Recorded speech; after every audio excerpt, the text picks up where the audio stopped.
भक्तों खोल जाऊ श्रीमंदिर नीलाद्री म्यूजियम। यह म्यूजियम रही अनेक ऐतिह्य जिनिष। 1992 मसीह गर्भगृह पथर खसवा पर गर्भगृह मरामती अस्थायी रत्न सिंहासन में महाप्रभु विराजित होते। परवर्ती समय अस्थायी रत्न सिंहासन को नीलाद्री म्यूजियम में रखागला। ताहा धीरे धीरे नष्ट हो जाइथिबा अभियोग करिसेंति श्रीमंदिर सेवक।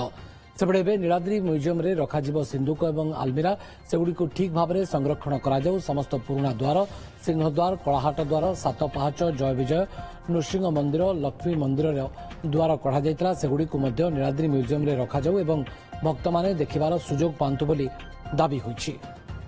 आज्ञा देखंतु नीलाद्री म्यूजियम करूछन्ते ठीक अछि, किंतु आमे आर एपर्यंत सुजोग पाउना।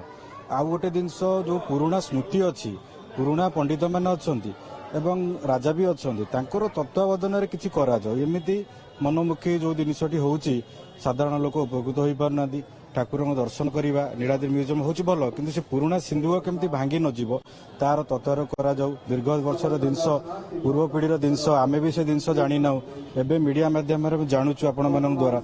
आमे चाहूँ से जिनस केमिति सुरक्षित रहू, सर्वसाधारण हो एवं श्रीमंदिर जमीती कालिया ठाकुर समस्तिंकर सेमती समस्ते आ ऊपर उपकारिता केमिति पाइबे। से म्यूजियम हो, ठाकुरंकर जेकोसी जिनस हो, सर्वसाधारण आगे परिलिखित हेले भल होता। शुणु, अस्थायी सिंहासन जो अच्छी दर्शन पे व्यवस्था किसी ना कहीं आमर नीलाद्री म्यूजियम दीर्घ दिन है बंद हो पड़ी। तेणुक सी जो म्यूजियम चलता भक्त मैंने जाकि देखुले जहाँ भी हो सी बर्तमान संपूर्ण बंद। एवं बर्तमान 23 तारिख दिन महाप्रभुर सिंधुक आलमीरा माने भंडार घर भर 100 वर्षर गोटे पुराणा जिन बाहर एवं सी भी जाकि तेणुक सी जहाँ भी रहिले भक्त उद्देश्य से स्थान पाइले भल हम।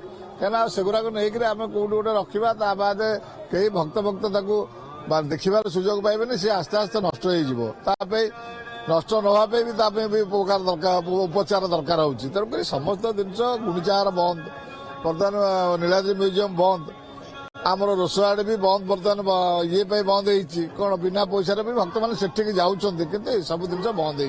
बर्तमान जो सब नूतन रूपा आच्छादित है नुआ काठरे आसिक है पेशाल काठरे है सेगुड़िक द्वारा जो कढ़ागला सेगुड़िक गोटे बड़ म्यूजियम आकार संग्रहालय मंदिर तरफ निश्चित भाव करा दरकार, जो फल कि सेटा भविष्यत पीढ़ी जो माने आगामी पीढ़ी सब करथिले, भविष्यत पीढ़ी आम पई करथिले, जो माने एते कारुकार्य संपन्न हो बा जो द्वारर स्वतंत्र चोरा कपट थाई से जो द्वार सब हेइथला सेगुड़िक संरक्षित रहिबा दरकार। एवं आमर जो आगामी पीढ़ी जो माने आसीबे से माने देखिबे जे मंदिरर पूर्वतन द्वार केमती शताधिक वर्ष धरिक एगुड़िक थिला।